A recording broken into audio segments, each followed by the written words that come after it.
سیرت سیریز میں آج ہم عمرۃ القضاء کا ذکر کریں گے۔ وہ عمرہ جو مسلمانوں نے حدیبیہ کے موقع پر کرنا تھا، یہ اس عمرے کی قضا تھی۔ تکنیکی طور پر حدیبیہ میں مسلمان عمرہ نہیں کر سکے تھے، حالانکہ اللہ کے انعام کے لحاظ سے مسلمانوں نے اجر حاصل کر لیا تھا۔ حدیبیہ کا عمرہ دلچسپ تھا، جس میں ہم فرض کرتے ہیں کہ رسول اللہ نے اجر کے لحاظ سے اس کا انعام حاصل کیا، حالانکہ آپ صلی اللہ علیہ وآلہ وسلم نے حقیقت میں عمرہ نہیں کیا تھا۔ رسول اللہ صلی اللہ علیہ وآلہ وسلم ذوالقعدہ 7 ہجری میں عمرۃ القضاء کے لیے مدینہ سے روانہ ہوئے۔ آپ کے ساتھ تقریباً 2000 مسلمان تھے، عورتیں اور بچے ان کے علاوہ تھے۔ رسول اللہ نے صحابہ سے کہا، کوئی بھی آدمی جو حدیبیہ میں حاضر تھا پیچھے نہ رہے۔ چنانچہ اس مدت میں جو لوگ شہید ہو چکے تھے انہیں چھوڑ کر بقیہ سبھی لوگ روانہ ہوئے، اور اہل حدیبیہ کے علاوہ کچھ اور لوگ بھی عمرہ کرنے کے لیے ہمراہ نکلے۔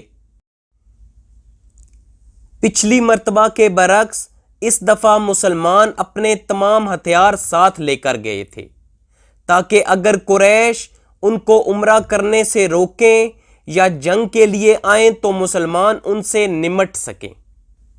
رسول اللہ صلی اللہ علیہ وآلہ وسلم نے اس موقع پر ابو رحم غفاری رضی اللہ تعالی عنہ کو مدینہ میں اپنا جانشین مقرر کیا، 60 اونٹ ساتھ لیے، اور ناجیہ ابن جندب اسلمی کو ان کی دیکھ بھال کا کام سونپا۔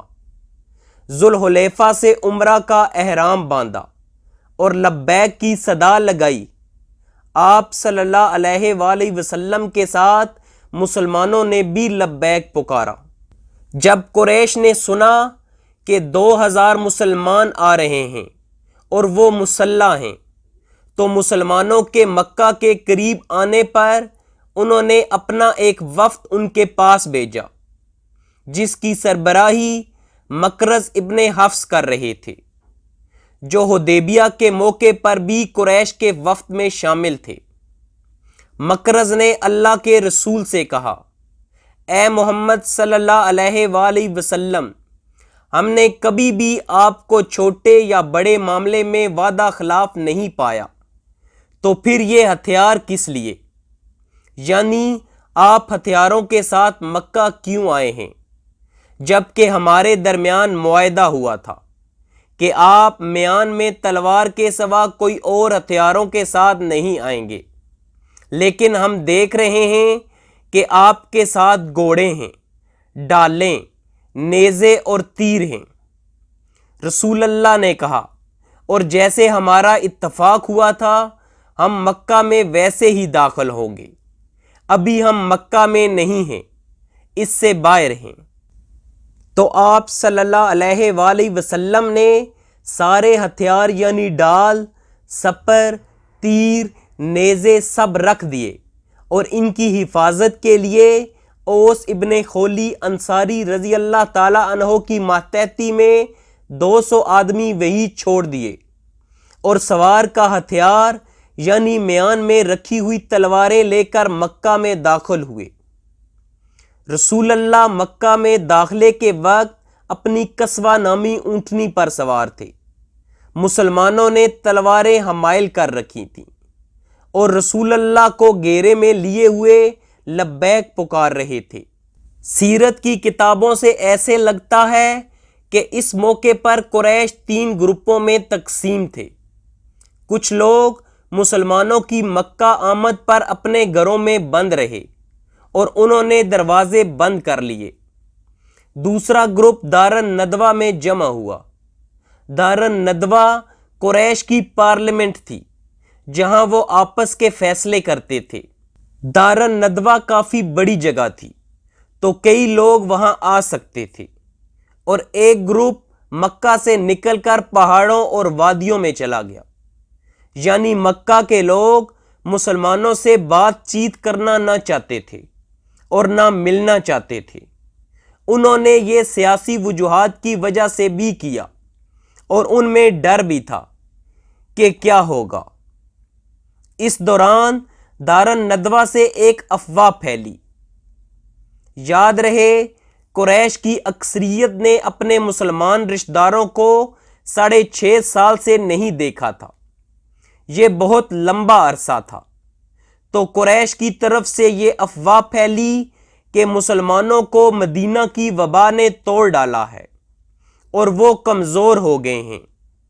یاد رہے مکہ میں سبزہ کم ہے، موسم سخت ہے، جس کی وجہ سے زیادہ بیماریاں نہیں ہیں، جبکہ مدینہ میں پانی ہے، زراعت ہے، کاشتکاری ہے، اس وجہ سے وہاں متعدد بیماریاں تھیں۔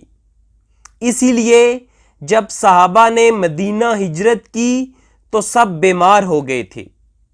رسول اللہ صلی اللہ علیہ وآلہ وسلم کو خصوصی دعا کرنی پڑی، اے اللہ مدینہ سے بیماریوں کو دور کر اور جوفہ میں پھینک دے، جو ایک غیر آباد جگہ تھی۔ ابو بکر بیمار پڑ گئے تھے اور وہ سمجھے کہ ان کی وفات ہو جائے گی۔ بلال بیمار پڑ گئے تھے اور وہ شاعری پڑھ رہے تھے کہ مکہ کتنا خوبصورت تھا، وہ مکہ کے عادی تھے۔ اس طرح قریش نے افواہ پھیلائی کہ مسلمان مدینہ سے کمزور ہو کر آئے ہیں، مدینہ کی آب و ہوا نے ان پر اثر کیا ہے۔ جب رسول اللہ نے یہ سنا تو مسلمانوں کو کئی احکامات دیے۔ سب سے پہلا کہ تلبیہ سے اپنی آوازوں کو بلند کرو، دوسرا یہ کہ اپنا دایاں کندھا ننگا کرو۔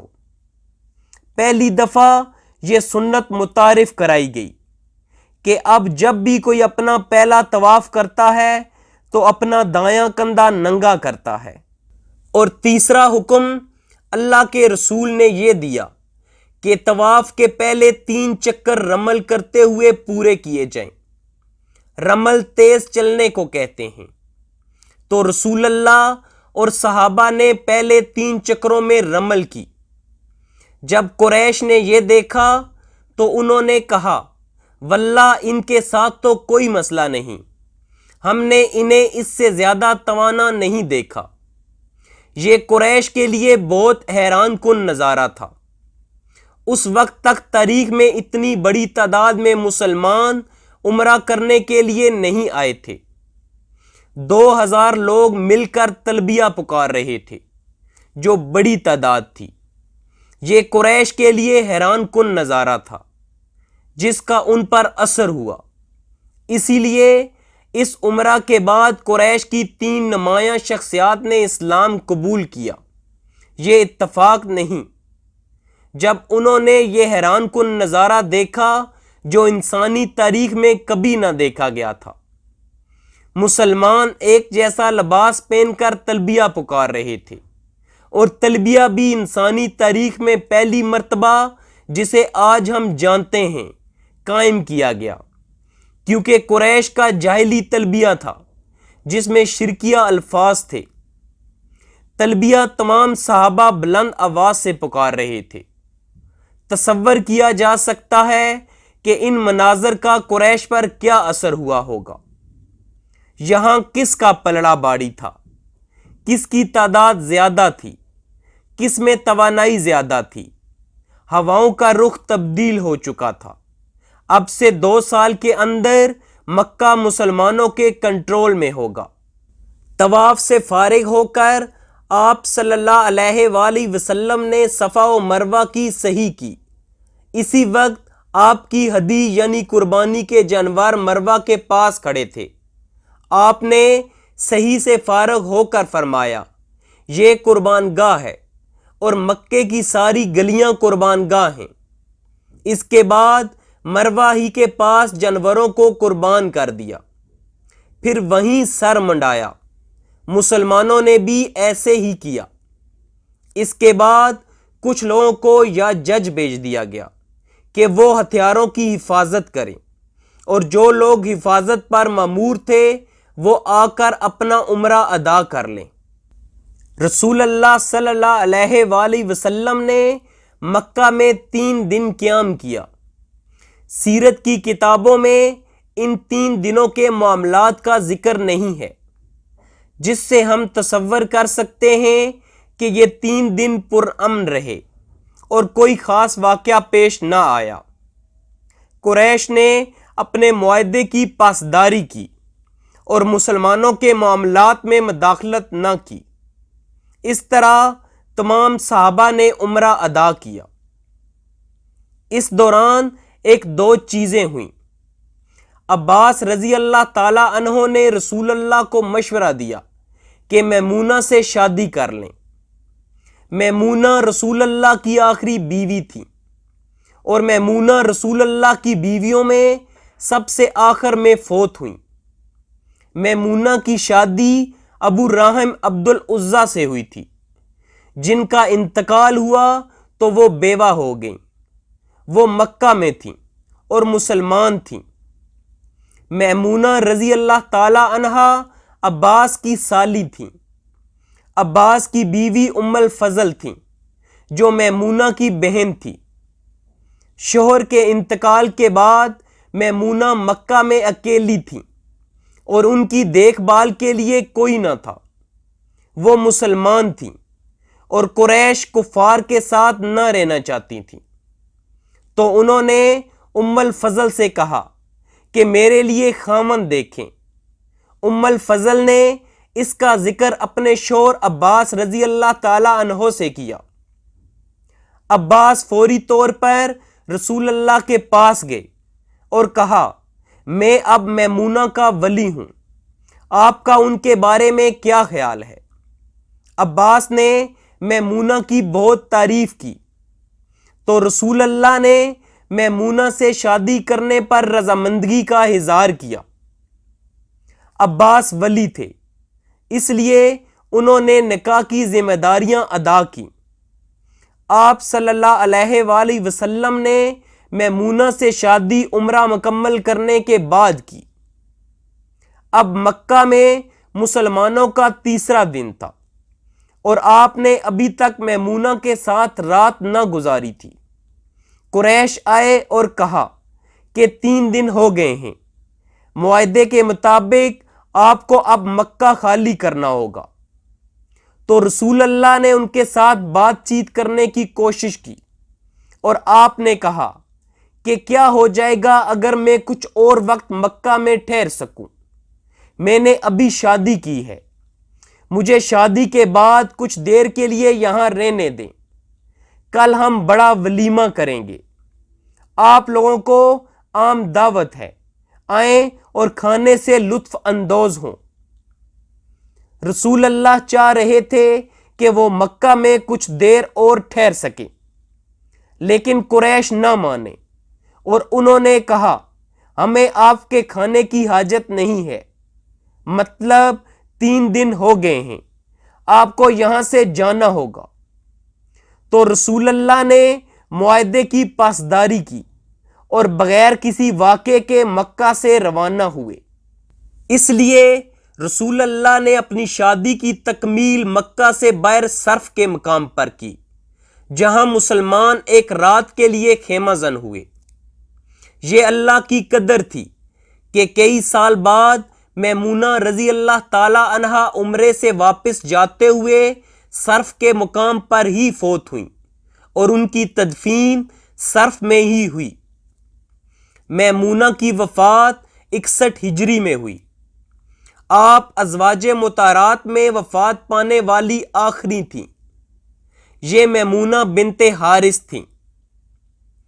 عمرۃ القضاء سے پتہ چلتا ہے کہ ہواؤں کا رخ تبدیل ہو چکا تھا، مسلمانوں کا پلڑا باری تھا، ان کی تعداد زیادہ تھی، یہ زیادہ منظم تھے، جبکہ قریش کم ہو رہے تھے اور کمزور ہو رہے تھے۔ مکہ سے واپس جاتے ہوئے ایک چھوٹا سا واقعہ پیش آیا۔ ایک لڑکی جس کی عمر 6 سے 7 سال تھی، وہ دوڑتی ہوئی مسلمانوں کے پیچھے آئی۔ اس نے اللہ کے رسول کو چچا چچا کہہ کر پکارا اور کہا، مجھے اپنے ساتھ لے جائیں اور مکہ میں نہ چھوڑیں۔ یہ یتیم لڑکی تھی۔ یہ لڑکی عمارہ تھی جو حمزہ رضی اللہ تعالی عنہ کی بیٹی تھی۔ حمزہ نے مکہ میں شادی کی ہوئی تھی، لیکن انہوں نے اپنی بیوی کو طلاق دے دی تھی۔ مدینہ میں انہوں نے شادی نہیں کی تھی۔ مکہ میں شادی سے حمزہ کی ایک بیٹی تھی جن کا نام عمارہ تھا۔ یاد رہے حمزہ احد میں شہید ہو گئے تھے۔ عمارہ کی ماں کا نام سلمہ بنت حمیس تھا اور وہ اسمہ بنت حمیس کی بہن تھی۔ سلمہ اور اسمہ کی والدہ میمونہ بنت حارث کی بھی والدہ تھی۔ آخرکار مکہ میں ہر کوئی کسی نہ کسی طرح دوسرے کا رشتہ دار تھا۔ یہ قبائلی معاشرہ تھا، ایک چھوٹی سی سوسائٹی تھی جہاں باہمی شادیاں عام تھی۔ ہمارا لڑکی تھی جو کفار کے بجائے مسلمانوں کے ساتھ رہنا چاہتی تھی۔ وہ جانتی تھیں کہ یہ ان کے رشتہ دار ہیں، وہ ان کے ساتھ کبھی بھی نہ رہی تھیں۔ جب مسلمانوں کو پتہ چلا کہ یہ حمزہ کی بیٹی عمارہ ہیں تو علی رضی اللہ تعالی عنہ نے ان کا ہاتھ پکڑا اور فاطمہ رضی اللہ تعالی عنہا کے حوالے کر دیا اور کہا اب سے ہم اس یتیم کی دیکھ بھال کریں گے۔ جب باقی سب کو بھی عمارہ بنت حمزہ کا پتہ چلا تو زید ابن حارثہ آئے اور کہا کہ رسول اللہ نے ہجرت کے موقع پر مجھے اور حمزہ کو بھائی بنایا تھا، تو یہ میری بھتیجی ہے، اس لیے میری فیملی اس کی دیکھ بھال کرے گی۔ پھر جعفر ابن ابی طالب آئے جو علی کے بڑے بھائی تھے۔ جعفر نے کہا کہ میرا رشتہ بھی ہمارا کے ساتھ علی جیسا ہے، لیکن میری بیوی اس کی خالہ ہے۔ جعفر کی بیوی اسمہ بنت حمیس تھی۔ سبحان اللہ، ہم پہلے ذکر کر چکے ہیں کہ اسمہ بنت حمیس نے جعفر سے شادی کی۔ جعفر کے بعد ان کی شادی ابو بکر سے ہوئی تھی اور ان کے بعد اسمہ کی شادی علی سے ہوئی تھی۔ ابھی اسمہ بنت حمیس جعفر کی بیوی تھی۔ جیسا کہ ہم نے کہا کہ ان کی بہن سلمہ تھی جن کی بیٹی عمارہ تھی، تو جعفر نے کہا نہ صرف عمارہ میری چچا زاد ہیں بلکہ میری بیوی ان کی خالہ بھی ہیں۔ اب جعفر، علی اور زید میں اختلاف ہو گیا کہ اس یتیم کی دیکھ بھال کون کرے گا، تو رسول اللہ اس میں ملوث ہوئے کیونکہ یہ نازک معاملہ تھا۔ جس کے حق میں فیصلہ ہوگا دوسرے دو کو دکھ ہوگا، تو رسول اللہ نے تینوں کی تعریف کی اور علی ابن ابی طالب سے کہا کہ آپ مجھ سے ہیں اور میں آپ سے ہوں۔ پھر آپ نے زید سے کہا آپ ہمارے بھائی اور مولا ہیں۔ پھر آپ نے جعفر سے کہا اے جعفر، آپ جسمانی اور اخلاقی دونوں لحاظ سے مجھ سے مشابہت رکھتے ہیں۔ جعفر اور رسول اللہ کی عمر میں 8 سے 10 سال کا فرق تھا۔ دونوں ابو طالب کے گھر پلے پڑے۔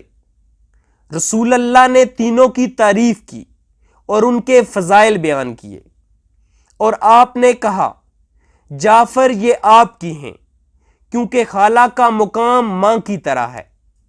تو آپ صلی اللہ علیہ وآلہ وسلم نے عمارہ بنت حمزہ کو جعفر کو دے دیا کہ وہ ان کی دیکھ بھال کریں، کیونکہ عمارہ کی خالہ جعفر کی زوجیت میں تھیں۔ یہ عمرۃ القضاء کا واقعہ ہے۔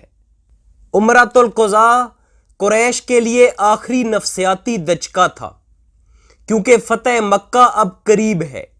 عمرۃ القضاء اور فتح مکہ کے درمیان تقریباً کوئی خاص سیاسی تبدیلی نہ ہوئی۔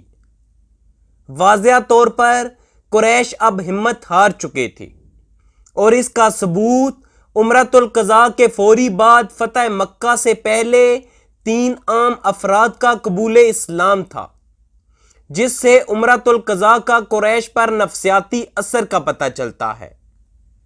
ان 3 لوگوں کی مختصر کہانی کا ذکر کر لیتے ہیں۔ ان میں پہلے عمر ابن عاص تھے۔ ان کی اسلام قبول کرنے کی کہانی سیرت میں عجیب کہانیوں میں سے ایک ہے۔ طاقت کا توازن رسول اللہ صلی اللہ علیہ وآلہ وسلم کی طرف جھکنے سے عمر ابن عاص نے اپنے آپ کو غیر محفوظ سمجھا۔ وہ سوچ رہے تھے کہ اگر مکہ فتح کر لیا گیا تو کیا ہوگا، میں کہاں جاؤں گا؟ اور جنگ خندق کے بعد یہ واضح تھا۔ عمر ابن عاص اپنی کہانی خود بیان کرتے ہیں۔ وہ کہتے ہیں کہ جنگ خندق کے بعد مجھ پر واضح ہو گیا کہ اب کچھ وقت کی بات ہے کہ مکہ بھی مسلمان فتح کر لیں گے۔ ہواؤں کا رخ تبدیل ہونا شروع ہو گیا تھا، تو مجھ پر یہ واضح ہو گیا کہ اگلی باری مکہ کی ہے۔ تو میں نے اپنے دوستوں کو بتایا جو میری طرف دیکھ رہے تھے۔ یاد رہے عمر ابن عاص سیاستدان تھے جنہیں حبشہ نجاشی کی طرف ہجرت کر کے جانے والے مسلمانوں کو واپس لانے کے لیے بھی بھیجا گیا تھا۔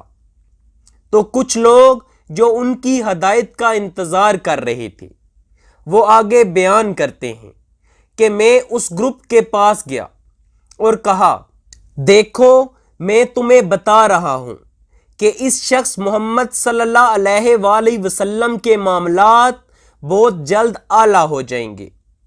میرے پاس ایک آئیڈیا ہے جس کے بارے میں تم کیا کہتے ہو؟ انہوں نے کہا، کیا آئیڈیا ہے؟ عمر ابن عاص نے کہا کہ چلو ہم نجاشی کی سرزمین میں ہجرت کر جاتے ہیں اور اس کی مملکت میں رہتے ہیں۔ عمر ابن عاص کی نجاشی کے ساتھ دوستی تھی۔ عمر آگے کہتے ہیں کہ اگر محمد صلی اللہ علیہ وآلہ وسلم اپنے لوگوں پر کامیاب ہوئے تو ہم نجاشی کی سرپرستی میں ہی رہیں گے، کیونکہ اس کی سرپرستی میں رہنا ہمارے لیے محمد کی سرپرستی میں رہنے سے بہتر ہوگا۔ لیکن اگر قریش محمد پر جیت گئے تو ہم واپس مکہ چلے جائیں گے اور کوئی بھی بہانہ بنا لیں گے، قریش ہمیں تسلیم کر لیں گے۔ تو عمر کسی اور جنگ کا حصہ نہیں بننا چاہتے تھے، وہ اپنی زندگی گزارنا چاہتے تھے۔ اس سے پتہ لگتا ہے کہ ان کی دشمنی اور طرح کی تھی، اسی لیے اسلام کے لیے ان کا ذہن کھلا تھا۔ عمر ابن عاص کے دوستوں نے ان کی یہ تجویز پسند کی اور حبشہ جانے کے لیے راضی ہو گئے۔ یہ حقیقت کہ انہوں نے اس وقت مکہ چھوڑنے کا فیصلہ کیا واضح ظاہر کرتا ہے کہ وہ جانتے تھے کہ اب صرف کچھ وقت کی بات ہے۔ تو عمر ابن عاص اور ان کے دوست حبشہ چلے گئے۔ انہوں نے اپنے ساتھ نجاشی کے لیے قیمتی تحائف بھی لیے، جن میں اونٹ کا لیدر بھی تھا۔ وہ جانتے تھے کہ نجاشی ان چیزوں کو پسند کرتے ہیں۔ مکہ کے اونٹ کی چمڑی کافی مشہور تھی، تو انہوں نے یہ تحائف بنیادی طور پر رشوت کے طور پر نجاشی کے لیے ساتھ لے لیے۔ وہ نجاشی کے دربار میں گئے اور انہیں پتہ چلا کہ جعفر ابھی حبشہ میں ہی ہیں۔ رسول اللہ نے نجاشی کو پیغام بھیجا تھا۔ یہ پیغام عمر ابن امیہ الدمری صحابی کے ہاتھ بھیجا گیا تھا۔ پیغام یہ تھا کہ جعفر کو بتائیں کہ واپس آ جائیں۔ اس وقت عمر ابن امیہ قاصد تھے، وہ نجاشی کی حفاظت میں تھے، جیسے حبشہ میں موجود دوسرے مسلمان تھے۔ عمر ابن امیہ قاصد تھے اور انہیں پیغام پہنچا کر واپس جانا تھا۔ نجاشی مسلمان تھے جس کا عمر کو علم نہ تھا۔ تو عمر ابن عاص نے کہا کہ کیوں نہ میں نجاشی سے اس قاصد کو قتل کرنے کی اجازت مانگوں اور اسے قتل کر کے قریش سے عزت کا حقدار بنوں۔ تو عمر ابن عاص نجاشی کے پاس گئے اور انہیں مکہ سے لائے تحائف دیے۔ پھر انہوں نے نجاشی سے رسول اللہ صلی اللہ علیہ وآلہ وسلم کے قاصد کو قتل کرنے کی اجازت مانگی۔ انہوں نے کہا یہ اس شخص کی نمائندگی کرتا ہے جسے ہم حقیر سمجھتے ہیں، اور اس نے ہمارے کئی معزز افراد کو قتل کیا ہے، تو آپ مجھے اجازت دیں کہ اسے قتل کر کے اپنے مقتولوں کا بدلہ لے سکوں۔ اس پر نجاشی کو اتنا غصہ آیا کہ ان کا چہرہ غصے سے زرد ہو گیا۔ نجاشی نے اپنا ہاتھ اپنی ناک پر مارا۔ ہم تصور کر سکتے ہیں کہ یہ ان کی ثقافت میں ناگواری اور غصے کا اظہار تھا کہ تم مجھ سے یہ کیسے کہہ سکتے ہو۔ عمر ابن عاص کہتے ہیں کہ میں نجاشی کا غصہ دیکھ کر اتنا خوفزدہ ہو گیا کہ میرا دل کرتا تھا کہ میں زمین میں دنس جاؤں۔ جیسے ہی عمر نے نجاشی کا غصہ دیکھا تو عمر ان کے پاؤں میں گر گئے اور معافی مانگی اور کہا مجھے پتہ نہیں تھا کہ آپ اتنا غصہ ہو جائیں گے۔ اگر میں جانتا کہ آپ غصہ ہو جائیں گے تو میں آپ سے یہ کبھی نہ کہتا۔ نجاشی نے کہا تم مجھ سے کہہ رہے ہو کہ میں اس کا قاصد تمہارے حوالے کر دوں جس پر ناموس اکبر نازل ہوئی ہے، وہی ناموس جو موسیٰ پر نازل ہوئی، اور تم چاہتے ہو کہ میں تمہیں دے دوں تاکہ تم اس شخص کو مار سکو۔ اس دوران عمر مسلسل نجاشی سے معافی مانگتے رہے۔ یاد رہے عمر اور نجاشی دوست تھے۔ عمر پہلے بھی 7 سے 8 سال پہلے نجاشی کے پاس آ چکے تھے جب وہ مکہ سے حبشہ ہجرت کرنے والے مسلمانوں کو واپس لینے گئے تھے، تو ان دونوں کا پہلے سے تعلق تھا۔ تو نجاشی نے کہا یا عمر تم پر افسوس، اس معاملے میں میری بات مانو اور اس شخص کی پیروی کرو کہ واللہ یہ شخص حق پر ہے، اور یقینی طور پر وہ اپنے دشمنوں پر فتح یاب ہوگا جیسے موسیٰ فرعون پر غالب رہا۔ کتنا حیران کن ہے کہ عمر ابن عاص رسول اللہ کے پیغام سے بچنے کے لیے مکہ سے نکلے اور وہ حبشہ کے بادشاہ کے پاس آئے، اور دیکھیے کہ حبشہ کے بادشاہ بھی مسلمان تھے اور وہ عمر کو دعوت دے رہے ہیں۔ تو عمر یہ سب دیکھ کر اتنا متاثر ہوئے کہ انہیں سمجھ لگ گئی کہ یہ سچ ہے۔ تو عمر نے نجاشی سے کہا کیا آپ رسول اللہ کی طرف سے میرا اسلام قبول کریں گے؟ نجاشی نے کہا ہاں۔ تو عمر نے اسلام کے لیے نجاشی سے بیعت کر لی۔ وہاں ہی عمر نے نجاشی کے سامنے اسلام قبول کر لیا۔ جب وہ اپنے دوستوں کے پاس آئے تو انہیں نہیں بتایا کہ کیا ہوا ہے۔ آخرکار وہی تھے جنہوں نے انہیں کہا تھا کہ حبشہ چلتے ہیں، اب وہ کیسے انہیں واپسی کا کہہ سکتے تھے؟ انہیں پتا تھا کہ ایسا کرنے پر وہ بہت غصہ ہوں گے، تو انہوں نے دوستوں کو کچھ نہ بتایا۔ بالآخر انہوں نے مکہ جانے کے لیے بہانہ بنایا تو وہ مکہ واپس لوٹ آئے۔ واپسی پر مکہ آتے ہوئے انہیں 2 لوگ ملے جو مکہ سے جا رہے تھے۔ وہ 2 لوگ خالد ابن ولید اور عثمان ابن طلحہ تھے۔ عمر نے ان سے کہا تم لوگ کہاں جا رہے ہو؟ اپنا سارا سامان لے کر کہاں جا رہے ہو؟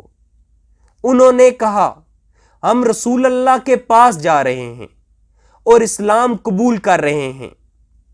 خالد ابن ولید نے کہا کہ معاملہ اب واضح ہو چکا ہے کہ یہ شخص رسول ہے، اور واللہ میں اسلام قبول کرنے جا رہا ہوں کہ کب تک ہم اس کی تردید کرتے رہیں گے۔ عمر ابن عاص نے کہا واللہ میں بھی بالکل اسی لیے مکہ واپس آیا ہوں۔ وہ مکہ آ کر اپنے معاملات نمٹا کر مدینہ ہجرت کرنا چاہتے تھے، تو تینوں نے اکٹھے ہجرت کی اور فتح مکہ سے پہلے یہ گروپ اسلام قبول کرنے والا آخری گروپ بن گیا۔ خالد ابن ولید نے ان میں سب سے پہلے اسلام قبول کیا، ان کا بھی آج ہم ذکر کریں گے۔ اس کے بعد اسلام قبول کرنے کی باری عمر ابن عاص کی تھی۔ رسول اللہ نے اپنا ہاتھ آگے بڑھایا۔ ایک روایت کے مطابق عمر ابن عاص نے اپنا ہاتھ پیچھے کر لیا، اور ایک روایت کے مطابق عمر نے اللہ کے رسول کے ہاتھ کے بجائے بازو کو پکڑا۔ رسول اللہ نے کہا، یا عمر، تمہارے ساتھ کیا معاملہ ہے؟ تو عمر نے کہا، اسلام قبول کرنے سے پہلے میری ایک شرط ہے۔ رسول اللہ صلی اللہ علیہ وآلہ وسلم نے کہا، کیا شرط ہے؟ عمر نے کہا کہ میرے تمام ماضی کے گناہ معاف کر دیے جائیں گے۔ رسول اللہ نے کہا، یا عمر، تم نہیں جانتے کہ 3 چیزیں تمام ماضی کے گناہ معاف کر دیتی ہیں؟ نمبر 1، اسلام قبول کرنا۔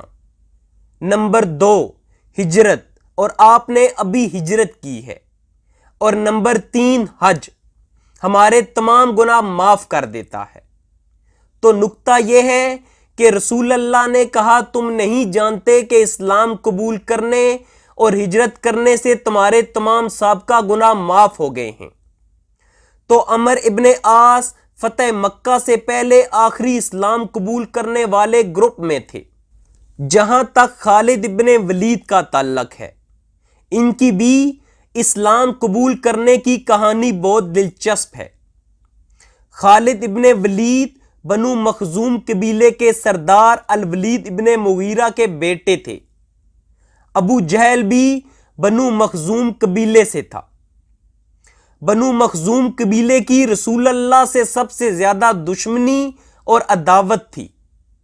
یاد رہے، قریش متعدد ذیلی قبیلوں پر مشتمل ایک قبیلہ تھا۔ ان میں بہت سے چھوٹے قبیلے تھے جن کو ان کے لیول کا پتہ تھا، جیسے بنی عدی جو عمر ابن خطاب کا قبیلہ تھا، جو قریش میں اوسط درجے کا قبیلہ تھا، اور قریشی ہونا خود عربوں میں ایک اعزاز تھا۔ لیکن قریش میں ایک درجے بندی تھی۔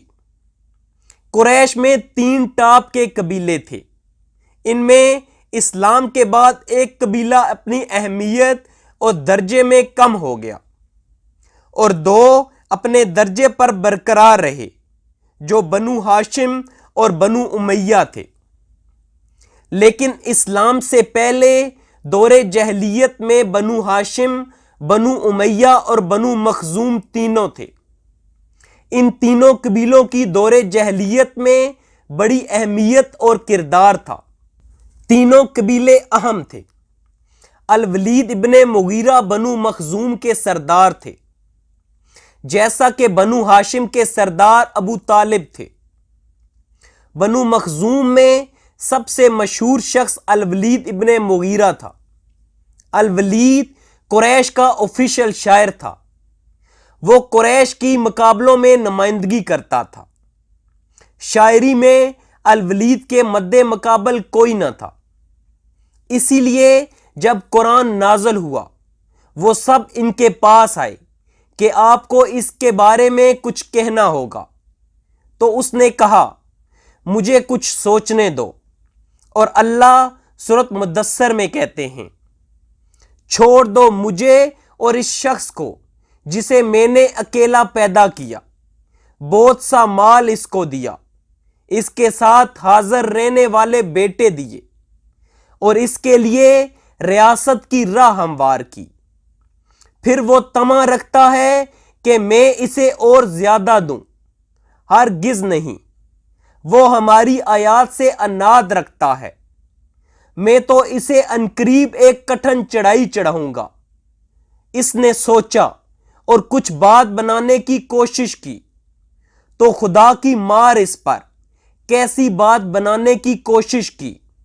ہاں، خدا کی مار اس پر، کیسی بات بنانے کی کوشش کی؟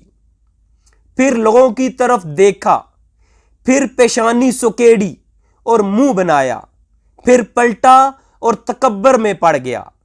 آخر کار بولا کہ یہ کچھ نہیں ہے مگر ایک جادو جو پہلے سے چلا آ رہا ہے، یہ تو ایک انسانی کلام ہے، عنقریب میں اسے دوزخ میں جھونک دوں گا۔ یہ آیات الولید ابن مغیرہ کے بارے میں نازل ہوئی کہ اس کی کیا حرکات تھی جب قریش نے اس سے قرآن کے بارے میں پوچھا۔ اللہ نے اسے قرآن میں بے نقاب کر دیا۔ الولید وہی ہے جب صحابی ابن مکتوم رسول اللہ کی محفل میں آئے تو رسول اللہ الولید سے بات کر رہے تھے۔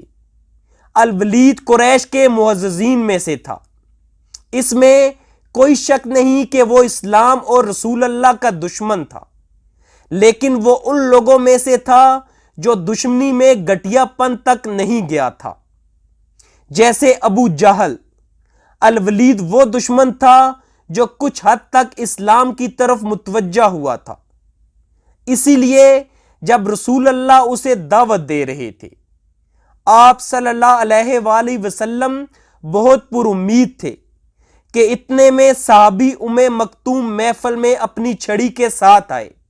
الولید نے یہ دیکھ کر کہا کہ آپ چاہتے ہیں کہ میں اس دین کی پیروی کروں جبکہ آپ کے پیروکار ایسے لوگ ہیں۔ نہیں، یہ نہیں ہو سکتا۔ اس کے دل میں کبر تھا۔ یہ الولید ابن مغیرہ تھا۔ الولید کے بیٹے خالد ابن ولید تھے۔ خالد آسائشوں میں پلے بڑے تھے۔ ان کی بہترین گھڑ سواری کی تربیت ہوئی تھی کیونکہ ان کے والد اپنے قبیلے کے سردار تھے۔ انہوں نے جنگی فن سیکھا۔ خالد ابن ولید نے جنگ بدر میں حصہ نہیں لیا تھا کیونکہ وہ ایک مہم پر تھے۔ اس کے بعد ہونے والی تمام جنگوں میں انہوں نے حصہ لیا۔ ہر جنگ میں انہوں نے مسلمانوں کو سب سے زیادہ نقصان پہنچایا۔ جنگ احد میں پلٹ کر مسلمانوں پر حملہ کرنے والے وہی تھے۔ جنگ خندق میں خالد ان چند لوگوں میں سے تھے جو خندق پار کر کے مسلمانوں کی سائیڈ پر آ گئے تھے۔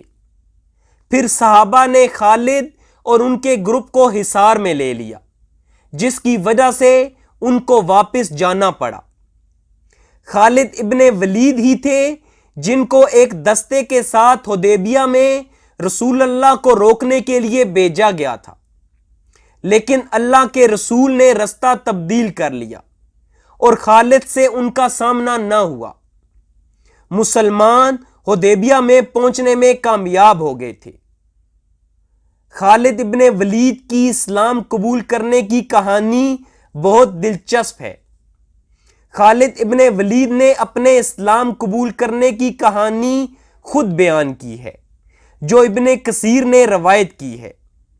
خالد کہتے ہیں جب اللہ کو مجھ سے اچھائی مقصود ہوئی تو انہوں نے اسلام کی محبت میرے دل میں ڈال دی اور میں نے اپنے آپ سے کہا کہ میں نے محمد صلی اللہ علیہ وآلہ وسلم کے خلاف ان تمام جنگوں کا مشاہدہ کیا ہے، اور ہر دفعہ جب میں نے حصہ لیا تو میں نے محسوس کیا کہ مجھے پیچھے دھکیل دیا گیا ہے، کہ کچھ میرے بس میں نہیں ہے اور محمد صلی اللہ علیہ وآلہ وسلم کامیاب ہوں گے۔ پھر فیصلہ کن لمحہ حدیبیہ میں تھا جب میرا ان سے سامنا اصفہان میں ہوا اور میں ان پر حملہ کرنے کے لیے تیار تھا، لیکن ایسے تھا جیسے انہوں نے ہمارا ارادہ بانپ لیا تھا۔ خالد نے سوچا تھا کہ جب مسلمان نماز پڑھ رہے ہوں گے، سجدے میں ہوں گے، ہم ان پر حملہ کر دیں گے، اور کیا ہوا؟ اللہ نے وہاں ہی صلاۃ الخوف نازل کر دی۔ تو خالد کہتے ہیں کہ ایسے تھا جیسے آپ صلی اللہ علیہ وآلہ وسلم جانتے تھے کہ میں کیا سوچ رہا ہوں، اور صرف یہ نہیں تھا، آپ نے مجھے پیچھے چھوڑ دیا اور حدیبیہ پہنچنے میں کامیاب ہو گئے۔ اس سے مجھے سمجھ لگ گئی کہ یہ شخص محفوظ ہیں، ان کی کوئی حفاظت کر رہا ہے کہ میں ان تک نہیں پہنچ پا رہا ہوں۔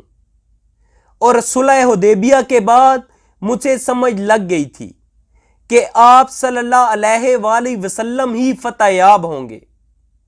اب واضح ہو چکا تھا کہ ہواؤں کا رخ تبدیل ہو چکا ہے، تو میں نے سوچا کہ مجھے کہاں جانا چاہیے۔ پہلی سرزمین جو میرے ذہن میں آئی وہ حبشہ تھی، لیکن پھر میں نے سوچا کہ حبشہ میں کیا کروں گا، اور محمد صلی اللہ علیہ وآلہ وسلم کے اپنے پیروکار وہاں موجود ہیں۔ پھر میں نے روم جانے کا سوچا، لیکن اگر میں روم جاتا تو مجھے عیسائیت کے مذہب کو اپنانا پڑتا، مجھے اپنی ثقافت چھوڑنی پڑتی، سرزمین چھوڑنی پڑتی، اور وہاں ایک اجنبی کی زندگی گزارنی پڑتی۔ میں سوچتا رہا کہ مجھے کیا کرنا چاہیے۔ میں اسی کشمکش میں مبتلا تھا، حتیٰ کہ عمرۃ القضاء کا واقعہ رونما ہوا۔ رسول اللہ صلی اللہ علیہ وآلہ وسلم مکہ میں داخل ہوئے، جہاں انہوں نے مجھے نہیں پایا، اور انہوں نے میرا پوچھا تو میرے بھائی نے میرے لیے ایک خط چھوڑا۔ خالد کے بڑے بھائی کا نام الولید ابن الولید تھا، جن کا سیرت میں پہلے بھی ذکر ہو چکا ہے۔ الولید نے جنگ بدر کے بعد جنگی قیدی کے طور پر اسلام قبول کیا تھا۔ الولید کو جنگ بدر میں قیدی بنا لیا گیا تھا۔ اپنے بھائی کو چھڑانے کے لیے خالد 4000 درہم لے کر مدینہ آئے، اور الولید نے قید میں ہی اسلام قبول کر لیا تھا۔ انہوں نے اپنے بھائی خالد کے آنے اور تاوان کی رقم دینے کا انتظار کیا۔ جب خالد تاوان کی رقم مسلمانوں کو دے کر الولید کے ساتھ مکہ کے لیے روانہ ہوئے، اور پہلی رات جب دونوں خیمہ زن ہوئے، تو خالد کے جاگنے سے پہلے الولید اپنا گھوڑا لے کر مدینہ واپس چلے گئے۔ الولید چاہتے تھے کہ قریش کی طرف سے رسول اللہ کے پاس تاوان کی رقم پہنچ جائے۔ ایسا ہو جانے کے بعد وہ واپس مدینہ لوٹ گئے۔ یہ خالد کے لیے اسلام کی پہلی جھلک تھی کہ آپ کو اللہ اور اس کا رسول سب سے زیادہ مقدم ہوتے ہیں۔ تو الولید نے عمرۃ القضاء کے موقع پر خالد کو مکہ میں نہ پا کر ان کے نام خط چھوڑا، جس میں یہ تھا: بسم اللہ الرحمن الرحیم کے بعد عرض یہ ہے کہ میں نے اس سے زیادہ عجیب چیز نہیں دیکھی کہ تم جیسا ذہین آدمی اسلام سے بھاگ رہا ہے۔ تم کب تک اسلام کی مخالفت کرو گے؟ اور جب رسول اللہ مکہ آئے تو انہوں نے آپ کے بارے میں پوچھا۔ انہوں نے کہا خالد کہاں ہے؟ تو میں نے جواب دیا کہ اللہ اسے لے آئے گا۔ رسول اللہ نے کہا اس جیسے شخص کے لیے مناسب نہیں کہ وہ اسلام کو نظر انداز کرے، اور اگر وہ اپنی توانائی اور ہنر ہمارے ساتھ مشرکین کے خلاف رکھے تو یہ اس کے لیے بہتر ہوگا، اور ہم اسے دوسروں پر ترجیح دیں گے۔ تو میرے پیارے بھائی، جو پہلے گزر چکا اس کی تلافی کرو، کیونکہ بہت سے مواقع آپ کے پاس سے گزر چکے ہیں۔ مطلب آپ بہت سی عظیم جنگیں مس کر چکے ہیں، اور میں ان کا حصہ تھا۔ اس سے پہلے کہ بہت دیر ہو جائے تبدیل ہو جاؤ، نہیں تو سب کچھ ختم ہو جائے گا۔ اللہ خالد سے بلا چاہتے تھے، تو وہ فتح مکہ سے پہلے اسلام قبول کرنے والے آخری گروپ میں تھے۔ جب خالد نے یہ خط وصول کیا تو انہوں نے فیصلہ کر لیا کہ انہیں اسلام قبول کر لینا چاہیے۔ انہوں نے سوچا کہ مجھے کس کے پاس جانا چاہیے کہ اس کے ساتھ مل کر مدینہ رسول اللہ کے پاس حاضر ہوا جائے۔ تو وہ صفوان ابن امیہ کے پاس گئے۔ صفوان ابن امیہ کے والد اور چچا جنگ بدر میں قتل ہوئے تھے۔ تو خالد اپنے دوست صفوان ابن امیہ کے پاس گئے۔ خالد نے کہا تمہارا اسلام قبول کرنے کے بارے میں کیا خیال ہے؟ صفوان نے کہا واللہ اگر میں اس پوری دنیا میں آخری انسان ہوں تب بھی اسلام قبول نہ کروں گا۔ خالد نے کہا، میں یہ سوچتے ہوئے وہاں سے آ گیا کہ اس شخص نے بدر میں اپنے رشتہ داروں کو کھویا ہے، یہ اسلام قبول نہ کرے گا۔ پھر میں اپنے بچپن کے دوست اکرمہ ابی ابن جہل کے پاس گیا۔ اکرمہ اور خالد بہترین دوست تھے، وہ اکٹھے پلے بڑے تھے، دونوں ہم عمر بھی تھے اور رشتہ دار بھی تھے۔ خالد اکرمہ کے پاس گئے اور انہیں بتایا کہ میرے خیالات اسلام کے لیے کیا ہیں اور مجھے لگتا ہے کہ مجھے اسلام قبول کر لینا چاہیے۔ یہ سن کر اکرمہ گھبرا گئے اور انہوں نے اپنی آواز بلند کرنا شروع کر دی اور آدھی رات کو چلانا شروع کر دیا اور کہا، تم ہمیں چھوڑ کر جاؤ گے؟ واللہ یہ نہیں ہو سکتا، تم الولید کے بیٹے ہو، تم الولید کے بیٹے ہو کر یہ کیسے کر سکتے ہو؟ اسی گھبراہٹ میں وہ گئے اور انہوں نے ابو سفیان کو بلایا، دوسرے قریش کے معززین کو بلایا۔ اس طرح تمام لوگ اکرمہ کے گھر میں اکٹھے ہو گئے۔ بنیادی طور پر اکرمہ نے راز سے پردہ ہٹا دیا کہ خالد اسلام قبول کرنا چاہتے ہیں۔ اب قریش کے تمام سینئر لوگوں نے خالد کو گھیر لیا تھا اور ایک روایت کے مطابق بات یہاں تک پہنچ گئی کہ خالد کے سامنے تلواریں نیام سے باہر نکل آئیں کہ ان میں سے ایک نے کہا، اگر تم نے اسلام قبول کیا تو تمہیں اس کا سامنا کرنا ہوگا۔ اب اس موقع پر اکرمہ خود حیران ہو گئے اور انہوں نے کہا کہ کیا تم اسے صرف اس لیے مار دو گے کہ اس کی رائے مختلف ہے؟ اکرمہ نہیں چاہتے تھے کہ معاملہ پرتشدد ہو، وہ صرف خالد کو روکنا چاہتے تھے۔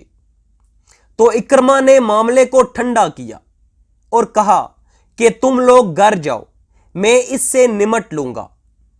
تو خالد سمجھ گئے کہ اب وہ یہاں رہ نہیں سکتے۔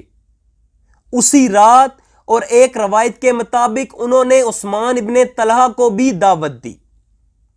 اسی رات خالد اور عثمان ابن طلحہ نے مکہ کو چھوڑنے کا فیصلہ کیا۔ کسی کو بتائے بغیر وہ مکہ سے روانہ ہو گئے۔ راستے میں وہ عمر ابن عاص سے ملے جو حبشہ سے واپس آ رہے تھے۔ تینوں ملے اور پتہ چلا کہ تینوں رسول اللہ کے پاس مدینہ جا رہے ہیں۔ ویسے عثمان ابن طلحہ کے پاس کعبہ کی چابی رکھنے کا اعزاز ہے، بنو عبد الدار کے پاس کعبہ کی چابیاں ہیں جو بڑا اعزاز ہے، یہ کعبہ کی چابیوں کے انچارج تھے۔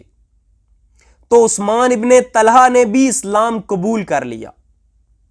اس طرح تینوں ایک ساتھ مدینہ داخل ہوئے، تینوں نے اسلام قبول کیا اور فتح مکہ سے پہلے اسلام قبول کرنے والے خوش نصیب ٹھہرے۔ جیسے اللہ نے قرآن میں فرمایا، تم میں سے جو لوگ فتح کے بعد خرچ اور جہاد کریں گے وہ کبھی بھی ان لوگوں کے برابر نہیں ہو سکتے جنہوں نے فتح سے پہلے خرچ اور جہاد کیا۔ ان کا درجہ بعد میں خرچ اور جہاد کرنے والوں سے بڑھ کر ہے۔ سیرت سیریز کے اگلے پارٹ میں ہم جنگ معطا کا ذکر کریں گے جو فتح مکہ سے پہلے بڑا واقعہ تھا۔